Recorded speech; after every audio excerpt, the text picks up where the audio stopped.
Good morning, everyone, and welcome to Link 2. Wonderful to see you back. Great that you're joining us for this year. And I hope it's really going to be a wonderful one. You're going to be deepening your linguistic knowledge, taking it to the next level after last year. And I hope you find that a really fantastic journey. I'm sure you all know me. And I'm the course coordinator for the two, so I was the one sending you messages yesterday on Are You Connected? If you have any questions about Link 2 as a course, I'm the guy to talk to, or you can book an appointment with me. I shared the link for that in the emails yesterday. Okay, and if there are problems, you're not on our Are You Connected yet, there are registration problems, please feel free to come to my office also, and we can try and iron things out as best we can. Now, this term, we've got a great privilege. This is my friend, Dr. Michael James, and he's going to be taking you for second language acquisition, psycholinguistics, this term. So I'm leaving you in very, very capable hands. He's going to be taking you for Mondays this term, and then some of the Dawnies. So he's going to have the Tuesday Dawnie tomorrow, right here. Okay, you're all going to be up bright and early, and please make sure you're all there for that. Okay, and then I'm going to be starting at 8:40 on Wednesday, doing systemic functional linguistics with you. And then we'll have the systemic functional linguistics tuts on Thursday, and the second language acquisition tuts on Fridays. And you'll be informed during the week about which venues to go to those tutorials. Okay? There is also a paper systemic functional linguistics manual available, so you can collect that from the linguistic department secretary's office if you haven't. I guess most of you wouldn't have done that yet, so please do. Okay, I think that's all I have to say for now, except to just hand over to Michael. And yeah, I'm sure it'll be an enjoyable experience, and I'll see you all on Wednesday. Cool. Thanks, Ian. Just checking everyone can hear me all right when I speak. At the back, you good? Cool. Well, how's it, everyone? As Ian said, my name is Michael. I'll give a bit more of an introduction to myself right now. Okay, so Michael, I saw there was another James on the register, so shout out to that James, surname James, whoever you are. My initials are MW. My ancestors spoke a bunch of languages, mostly as their first language. So it's English, a lot of things from the British Isles, Cornish, Welsh. A lot of these languages have died out. So this was more in the 1800s where at least one of my ancestors was speaking Welsh. Some Scots, which is kind of like a dialect of English, but with some Scottish Gaelic in it. My great-grandmother was from Lebanon, so some Lebanese Arabic, and then some German Dutch. So I'm a collection just in terms of the languages of the people who gave me my DNA. Obviously, I didn't get any of that when I was born, but that's just a bit of kind of my ancestral language history. You can understand why my second name is W, and you can guess what it is. It's William. So both my grandfathers were named William. And I don't know if you've heard people say something about never trust someone who has 3 first names and doesn't have a proper surname. So anyway, I'm Michael William James. I don't have a proper surname, but that's fine. So I grew up speaking English as my first language, mother tongue. And I learned Afrikaans at school. It was the only one available to me. I thought I was bad at learning Afrikaans, and to be honest, I didn't put much effort in. Yeah, then I came here. So I arrived in 2010. So I was a G10. Presumably, you guys are G24s. A lot of you. If they're still using that system, I don't know. Are they? They are. Okay. Yeah. So I did linguistics 1. The plan was to study law and linguistics and major in those. I managed to pass law, but I sucked at it. And linguistics I really enjoyed, but I was more interested in learning languages than actually doing linguistics itself. So the next year, I started taking languages instead of linguistics. Welcome, welcome. Just so you all know, there's a register going around. Just make sure you sign it. So yeah, while I was at Rhodes, there's a file sharing network here back in the day. It was a bit illegal, but I discovered a language called Esperanto on it. I didn't know what that was. And it's a made-up language. People made it up. They wanted to create a lingua franca for the world, which was super easy to learn for anyone, it's easy, particularly if you have a European language background. Although a lot of people in China in particular also started learning it. Anyway, during my June vac in my first year, I did a 2-week kind of self-tuition course. There was a little application on my computer that I don't know why I'm telling you the story. I guess this is the genesis of my interest in language learning. And it was an Esperanto course, and I learned songs about oil and water, and I was singing some songs, and I was reading some books, I was listening to some podcasts. But I think what struck me in that experience of just 2 weeks of learning a language, that it was extremely regular. There were no exceptions in this language. Everything was just really easy to learn, was that it was so easy and was so different to my experience of learning Afrikaans at school. And when I came back to Rhodes after the June vac, I then decided, well, I was going to continue with this, and I started reading a book out loud in Esperanto called Alice in Wonderland, Alice in Merzo. And I was just reading that out loud to myself and listening to podcasts in Esperanto. And by the end of about 6 weeks of learning this language, I was more fluent in this language than I was in Afrikaans after having studied at school for years. And it was such like an enlivening experience of learning a language, which I'd never encountered at school before. And that was what set off this chain of interest in my own life as to why I was interested in particularly language learning and second language acquisition in particular. So yeah, that's why I've got Esperanto as the first, in brackets in bold.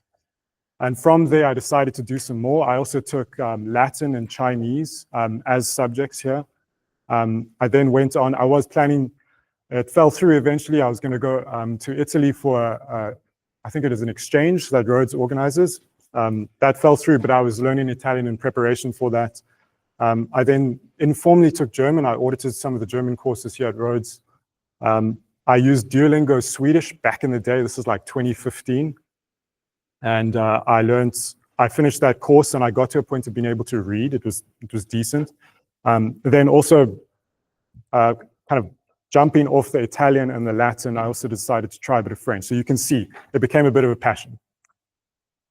Then I went to the UK and I did an MPhil, which is just like an MA, but mostly taught as opposed to research.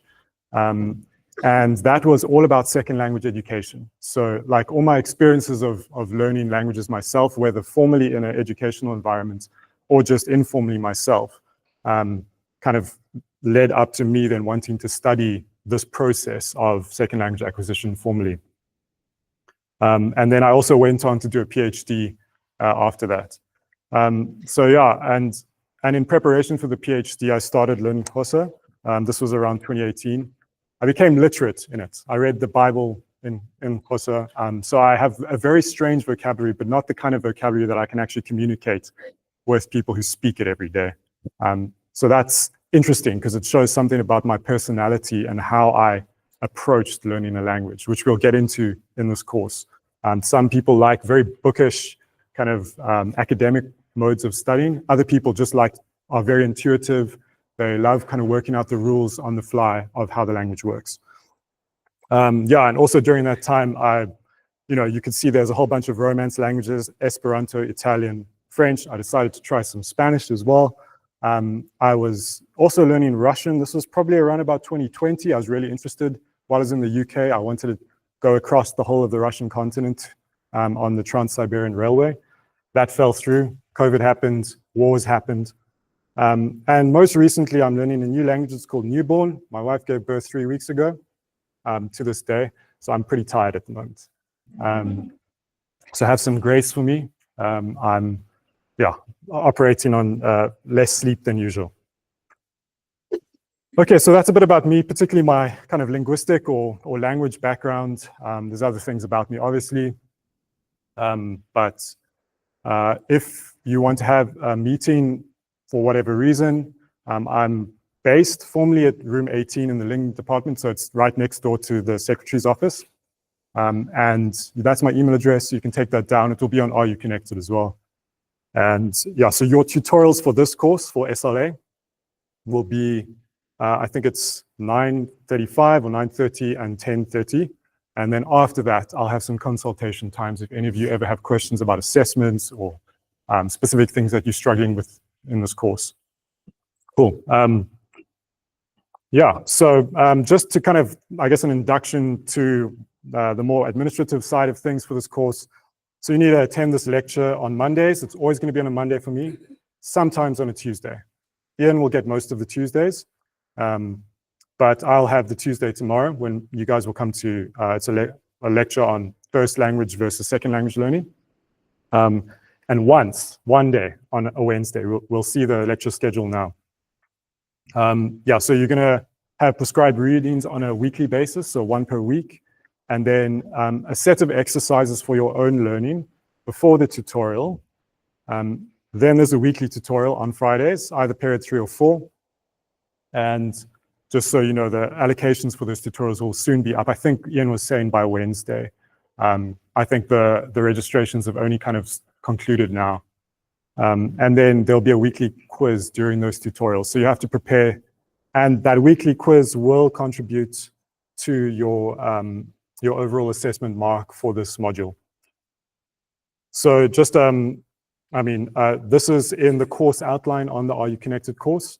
I think I update, so you can download this at the moment. There's a few titles of some of the lectures. I'll be changing the course from previous years slightly. New person, new way of doing things. And yeah, I just want to kind of highlight a few things in this. So you can see that on at the end of term, there'll be an exam briefing in a Dorney lecture. Okay, so there's incentive to come. And then likewise, there's an assignment briefing, which is the week before it's due. The assignment is due on Thursday, the 20th of March, so the day before the public holiday. And the week before that, we'll have just a kind of a briefing about that assignment. And then also like a workshop, just going through that in the tutorial in that same week. So if you can just kind of take note of those. Yeah. Okay, so in terms of, it's those tutorial quizzes are going to make up 25%. Essay, the assignment that's due in week 6 is going to be 25%, and the exam is 50%. Pretty straightforward. Ian was telling me I should be a bit more lenient about the tutorial quizzes. So there's 6 tutorials. I was saying I wanted at least 5 of them completed, so you could theoretically miss 1. We'll reduce that to 4. And then that will make up your, obviously it's, and if anything above 4 that you do, we'll take the highest marks of those quizzes, all right? So there's incentive to do them all. You'll get a higher average for that. And then 80% attendance of class meetings. I'm not sure how standard this is across other linguistic modules. Anyway, cool. We good? Everyone with me? Sweet. Everyone can hear me as well, especially at the back. You can hear me fine. Cool. It's interesting speaking to you. You all have such serious faces. I don't know, maybe those will change a bit.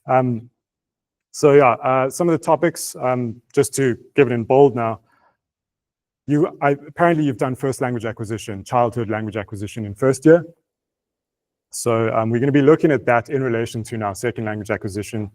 We're going to look then at some of the major theories in SLA, second language acquisition, the individual factors, which previously this course didn't really talk about that much. But obviously if someone is learning a second language consciously, it's like a life project for them.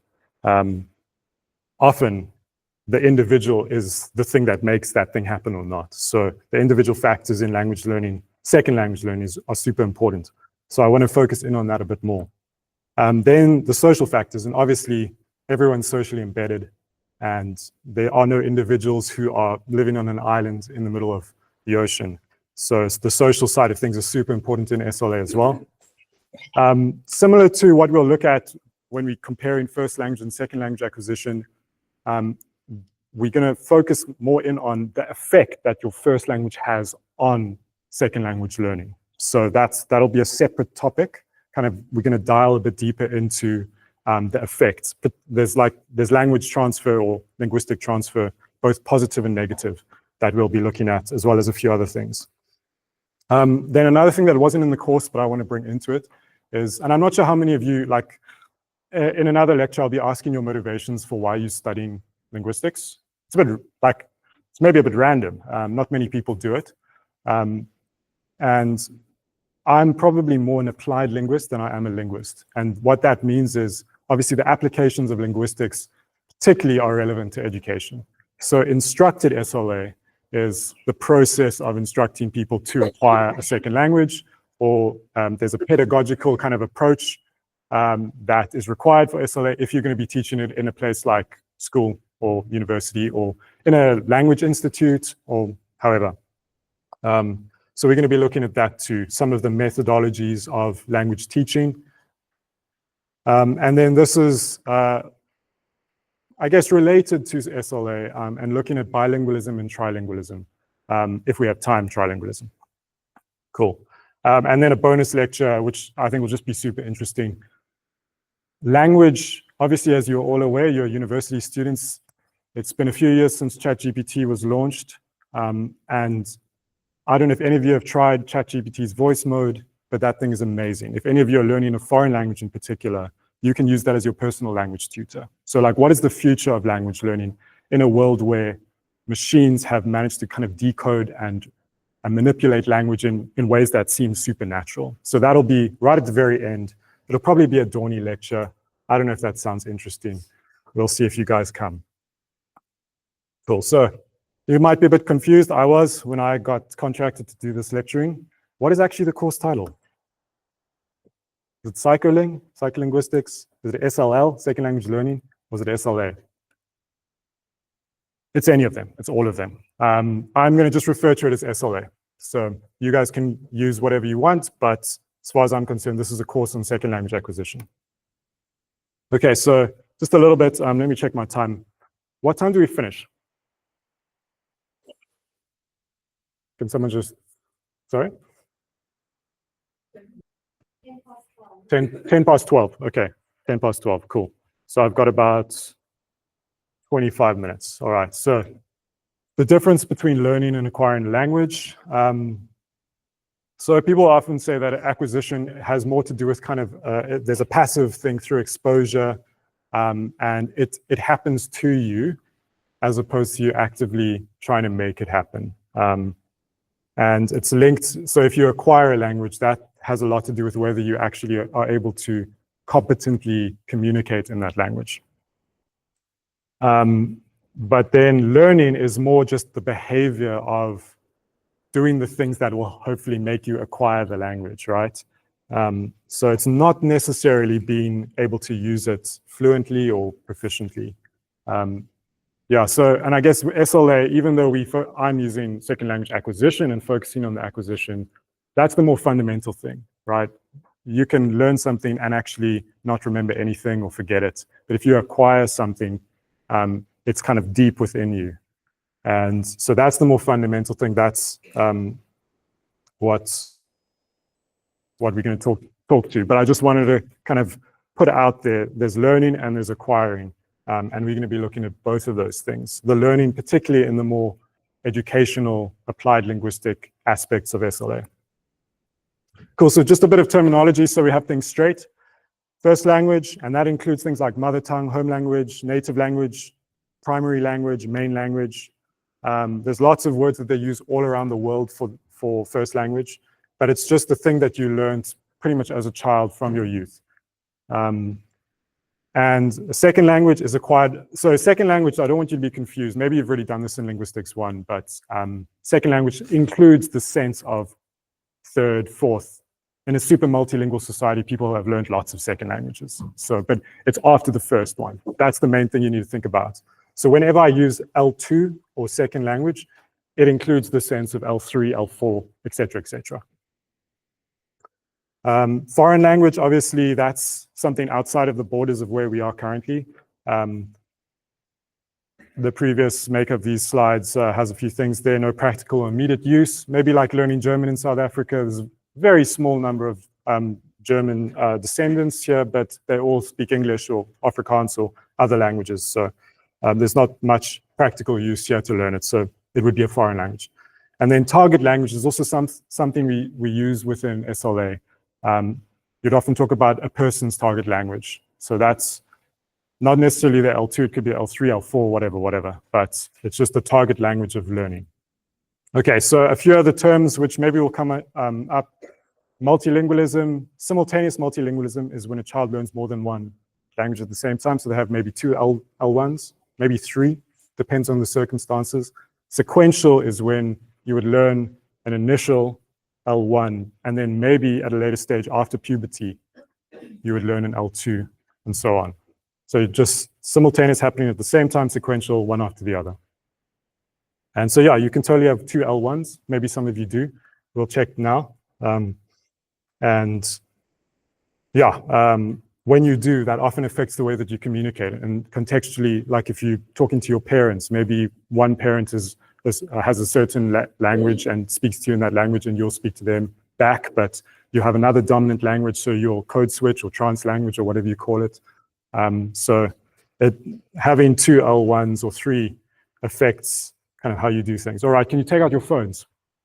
Those of you have them. Or if you don't, and you have a laptop or another device, go to menti.com and then type in the code. It's not too important if you don't have a device with you. I just want to get a sense of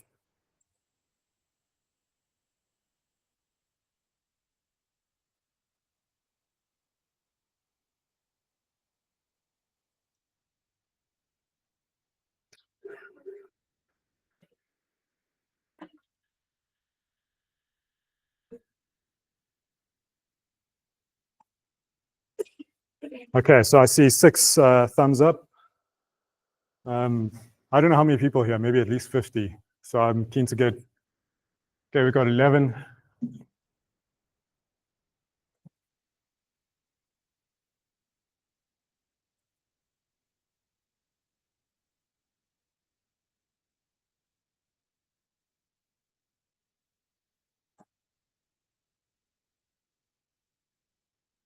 Okay, 22. Who's still getting in? Can you just quickly put your hands up if you're in the process? 34, great. Okay, once we hit 40, I'll maybe start.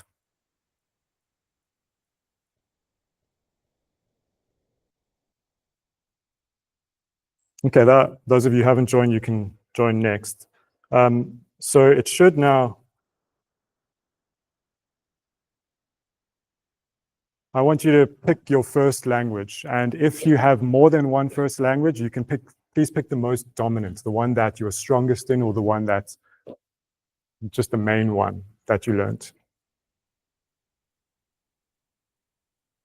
It was hard for me to define which options I'd give you. So you can come and complain after the lecture if you're frustrated that your language isn't there. Yeah, I just want to get a sense of what the first languages in the room are.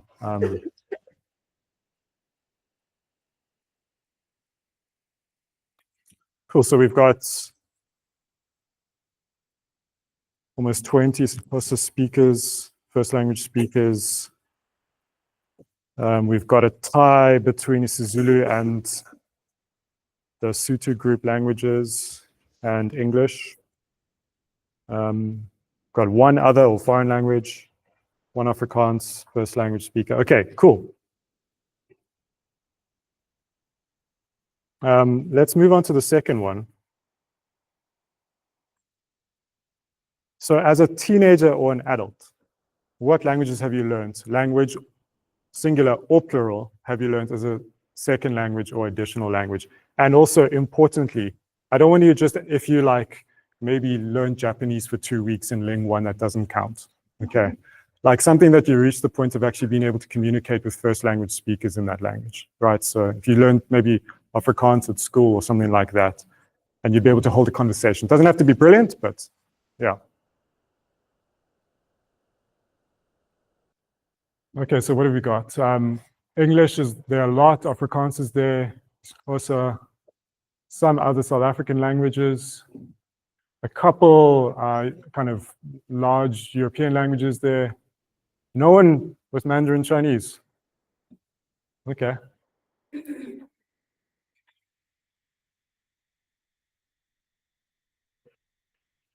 Okay, so the majority English and then Afrikaans. Yeah, this is more or less what I expected. I'd be really interested what other South African languages those are, but I didn't add those options, so it's not my fault. Cool, well, yeah, I'm pretty interested in where you guys are coming from because obviously your own experiences of language learning, both first and second plus, is pretty important for everything that you're about to encounter in this course because you're going to be filtering all this theory through your own experiences. Cool. So moving back to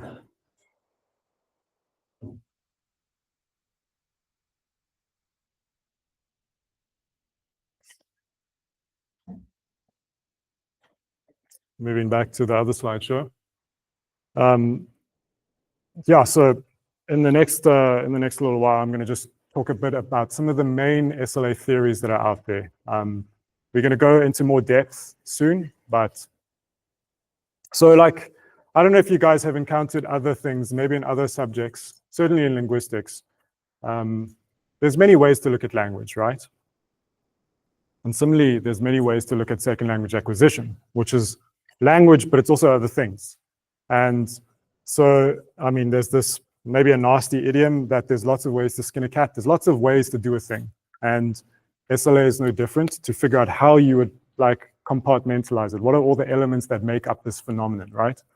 So, and one of the things you'll notice, and this has kind of irritated me as a learner who has encountered SLA, is that there are lots of theories and all of them try and almost explain everything, but they fail miserably at it, right?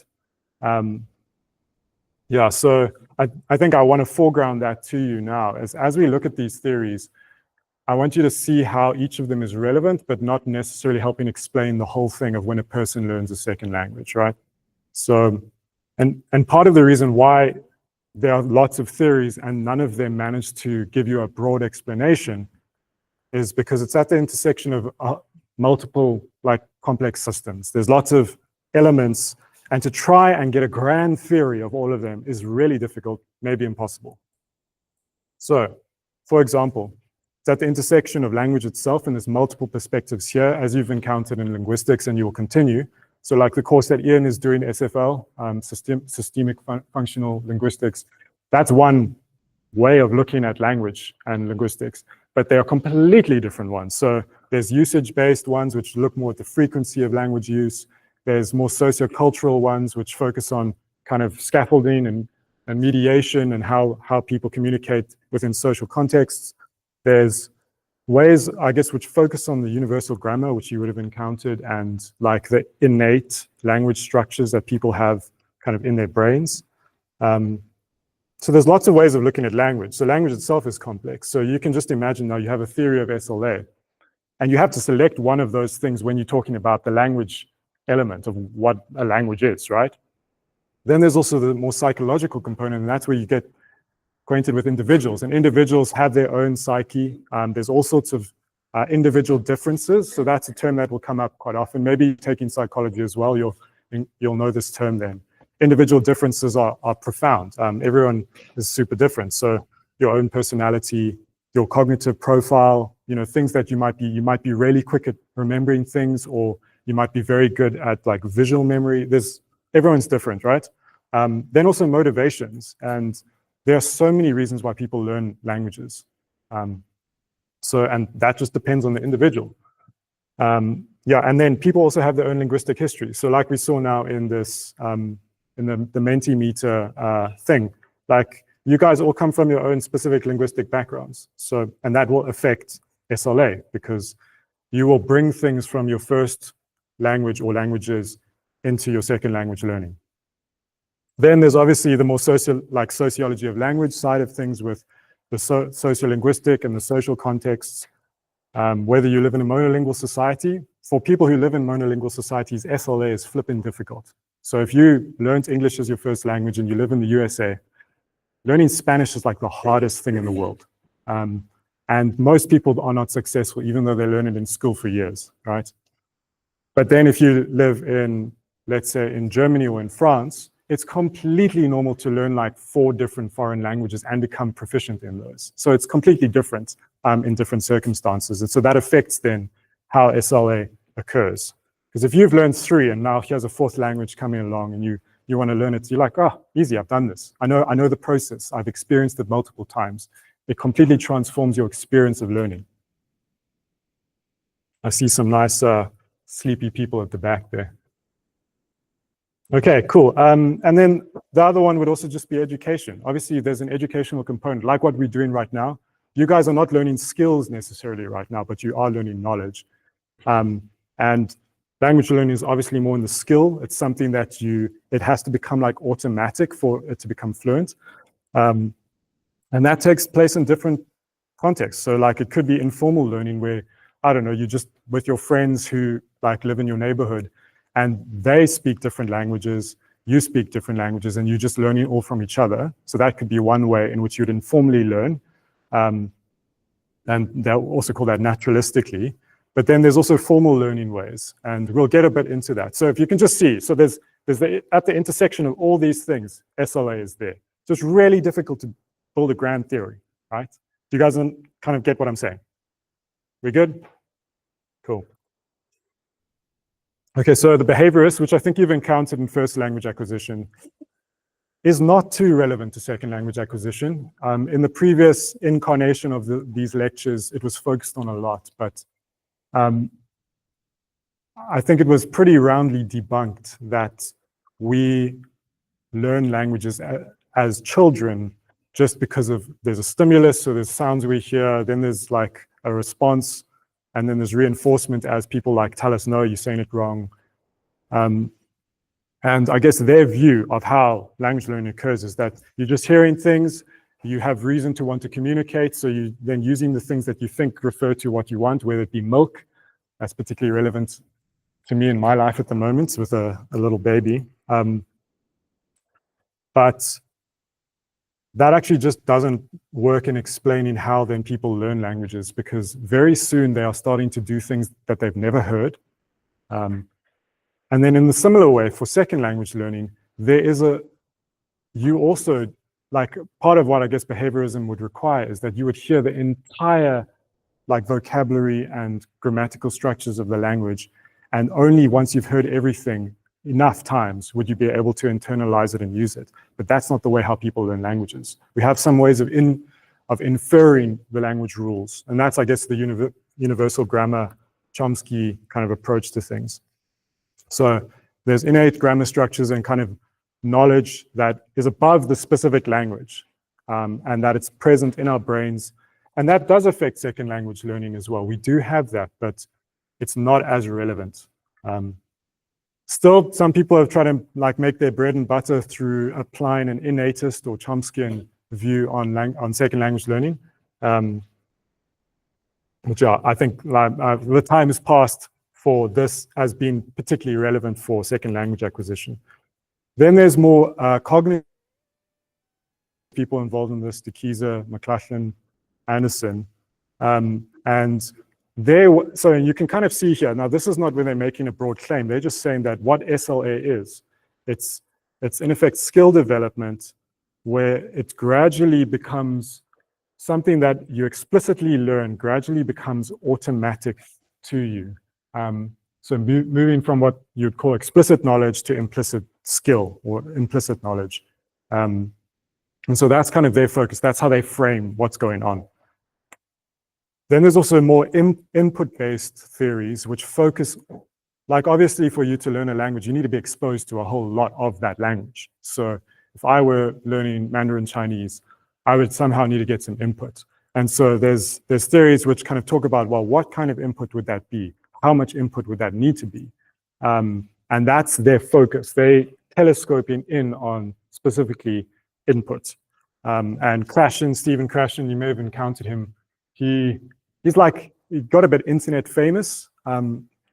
He became very popular and also in simplifying what second language acquisition is all about. And he's the one who really pushed the distinction between second language learning and acquisition, where he says, ultimately, like fluency comes from acquisition, doesn't come from learning. And you don't necessarily need to formally be learning things to actually acquire things. So that had quite a bit of impact then on methodologies for teaching, you can imagine.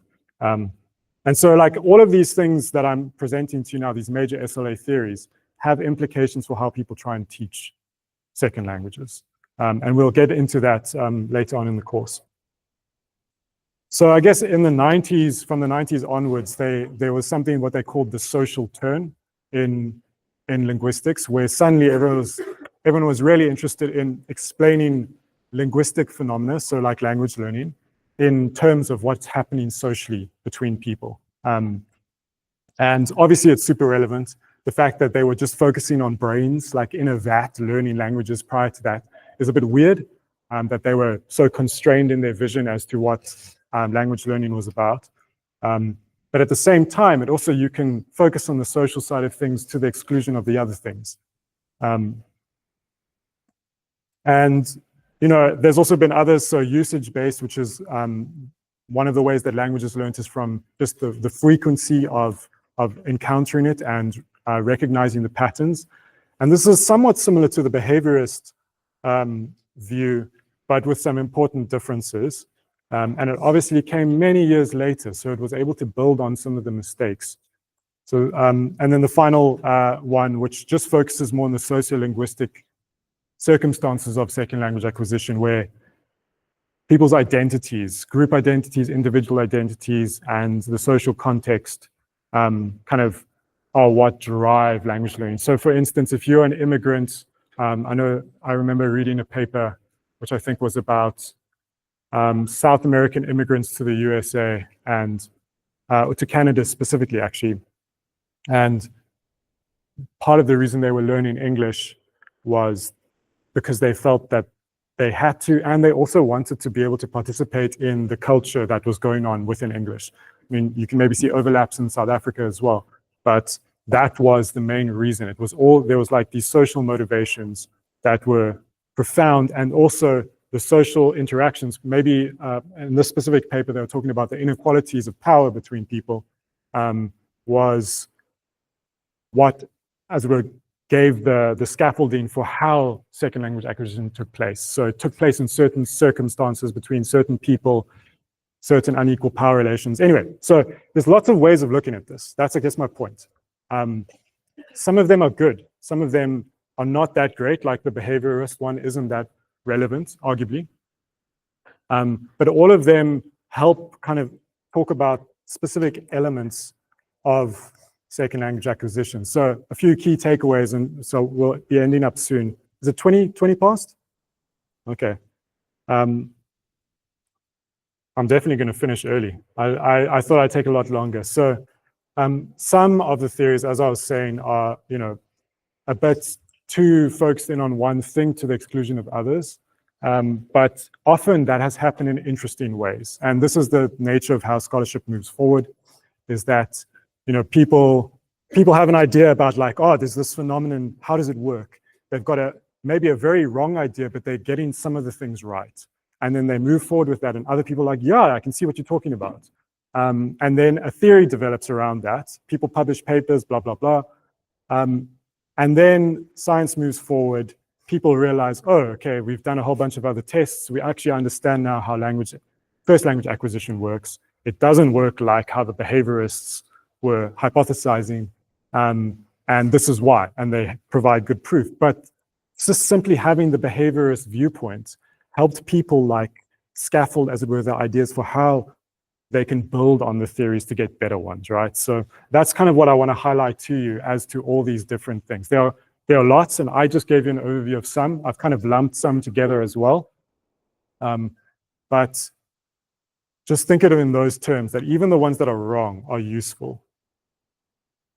So yeah, so for instance, the behaviorist and the usage-based, they kind of both are talking about the frequency of input is what helps you learn a language, and there's like a stimulus and a response. You could view the usage-based theory in behaviorist terms, except the usage-based builds on it and is better because it's not making some crazy claims that it's all just about like that learning a language is just like language behavior.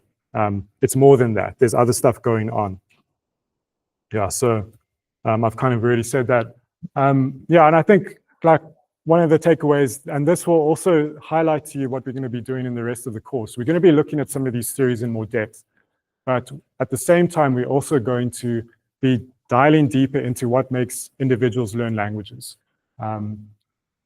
Yeah, and I think the difference between, I mean, all of you have learned language, otherwise you wouldn't be understanding or even in this room probably. But it's so different. None of you consciously thought as a baby, I want to learn a language, right? It wasn't a life project, it happened to you. You acquired it, you didn't learn it. But with second language acquisition, it's very different. People go about it. Maybe it happens really easily because there are social forces that are like so strong that there was no alternative, but you were aware of what was going on and you realized there's value in me learning this language, right? Then I can speak with my friends, or I can do better at school, or I can move to a different country, whatever it might be. And that's where the individual comes in. And I think that's where some of the theories also fail, because the theories are just general. They can't like take into account an individual person's characteristics, so particularly their psychology. And I think that's where SLA and psycholinguistics kind of come together. At least I'd like to see it that way, that we're focusing in on the psychology of language learning to some degree, and really trying to understand that. So this is very much at the intersection of multiple domains. There's lots of psychology, there's sociology of language, there's linguistics, there's education. Yes, so the individual differences make all the difference. I couldn't resist. Okay, so I wanted to leave a bit of time at the end in case there are questions, both about the more administrative or side of things, as well as the course. If you have any other questions for me, just as a person, you're welcome to. Before you go, maybe anyone just want to ask questions that are relevant to the whole class?